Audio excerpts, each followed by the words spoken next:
On this episode,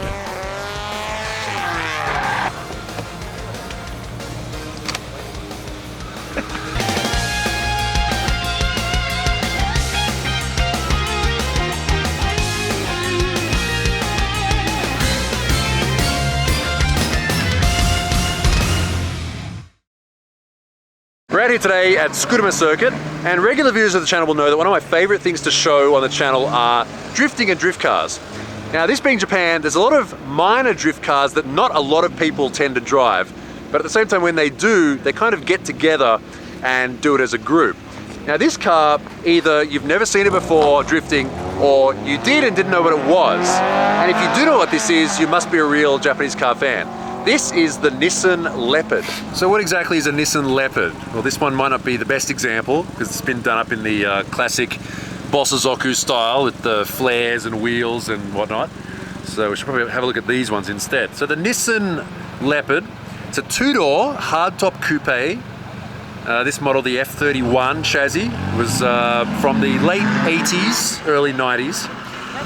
And it was a competitor to similar cars at the time, like the Toyota Sora, also the Cosmo, which was a two-door, and also the Honda Legend was in the same sort of category. Unfortunately for the Leopard though, the Sora was much more popular, and whereas the Sora came with Toyota's straight 6-7M and then later on 1JZ, if I can find the catch, this one came with Nissan's VG V6 instead. There are various V6s were offered. This is the twin cam 2-litre turbo from factory, but they also came with various non-turbos and also the 3-litre V6.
The interior really has that crossover period look to it, where we're just sort of coming off the boxiness of the 80s and starting to get slightly curved surfaces that were more popular in the 90s.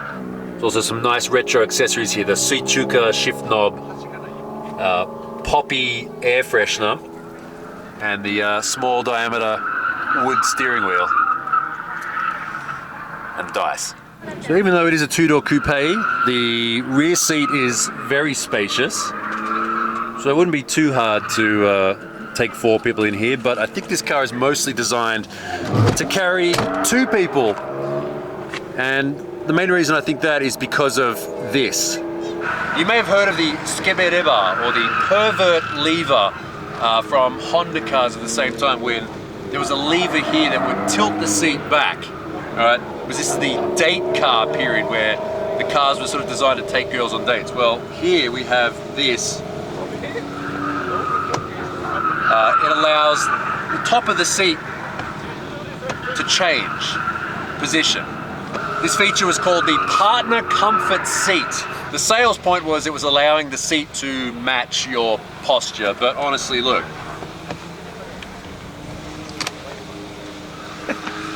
Come on. This one has also been fitted with an S14 naturally aspirated SR20. Now what makes this conversion quite good is that the lower member is a direct bolt-on from an S14, or for Silvia's. The front of these cars, the chassis was based on the Skyline of that period. So a lot of Silvia parts match up with the Skyline, so like the lower arms and various suspension parts can be used from an S14. So if you have the front end card of an S14, you can use the engine and a lot of the parts to build up a Leopard. As you can see, it's got the tubular manifold and plenty of room in front of the engine, because these things were originally designed to take a V6.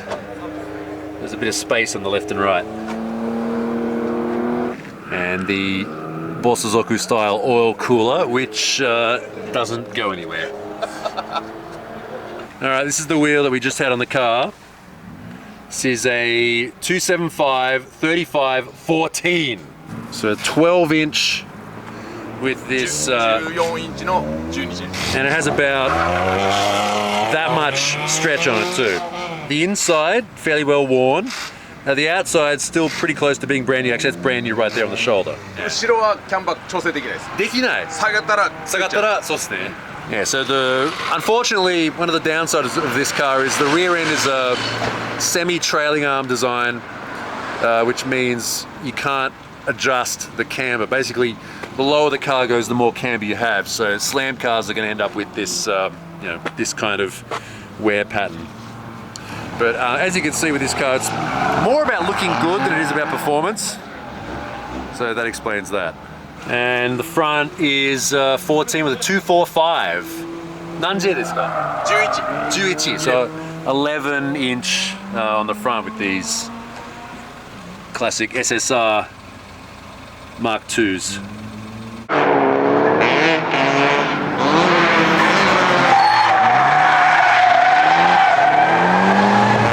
So this one's been fitted with an SR20 from an S13 Silvia, the red top, and if we look over here, hang on if I cover this up. So the standard engine was a VG20E, just ignore my hairy knuckles. So originally the 2-litre non-turbo V6, I think swapping over to an S13 SR20 is a good idea in this case. And it has the 5-speed transmission. Also, I apologise for all the car nerd information on here today like this. See, it says V6 jet turbo. Well, this car was not originally turbo, it was the non-turbo V6. This grille is from the highest grade model. And the jet turbo was the VG20ET, which is like an NA engine with a turbo on it, which is different to the VG20DET, which is a slightly higher output engine. Look, you knew what you were getting into when you clicked on this video when it said Norio in the bottom. This is the sort of information you're going to get. Alright, here's some more car nerd facts for you. You might notice that the bumper on this one is quite short in length. But if you look at this one over here, this is a standard bumper. It's much longer.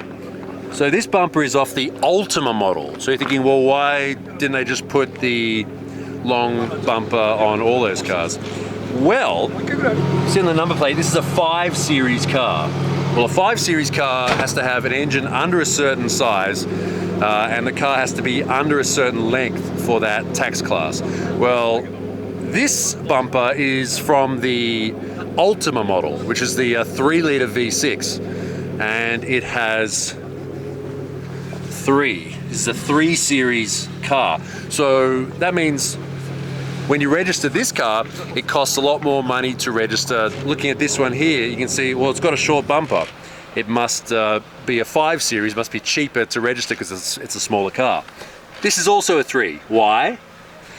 Because it has over fenders. It's wider than it's allowed to be. So it has to be registered as a bigger car and it costs more money. So essentially, it's all about a flex. You know, normally you'd look at badges on a car to see, you know, how high spec it is. Well, in Japan, you can look at a car and then look at its number plate.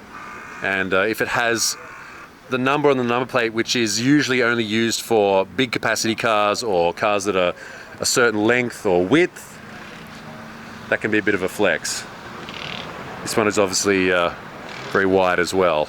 Did that make sense? I don't know, maybe I should make a video about number plates one day to explain all this. Well, speaking of number plate flexes, you might have seen these ones that light up. Keste?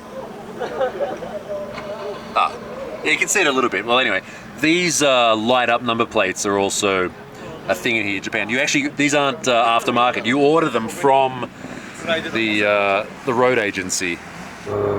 He's doing all the corners separately, say you teach a beginner. Do one corner, the switch, straighten up, get settled, then do the next corner.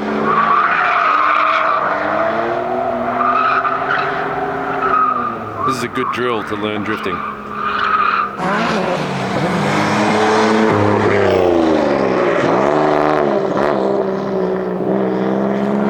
Now, if you're wondering what that noise is, there's a dirt trial competition going on.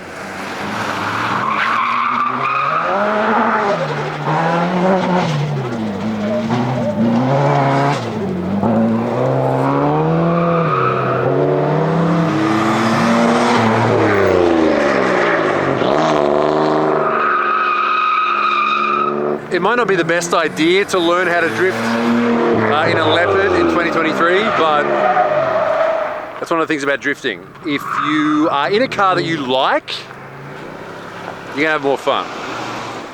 By the way, if you didn't know, this is where I keep the beans here at the track. And I haven't driven it for about a year and I think a month. And honestly, it doesn't look much worse than it did before, because it already looked pretty bad. Steo approves. Subscribe to the channel if you want to see more content like this, and also thumbs up if you want to see more weird minor drift cars like the Leopard, and also in the last video like the Cappuccino. Also, if you want to help push the content forward like these people here, these are my tier 3 subs over on Patreon. You can see the videos a day early, join the Discord and see other behind the scenes videos and stuff like that. It's over at patreon.com. And as always, thanks for watching, see you next time.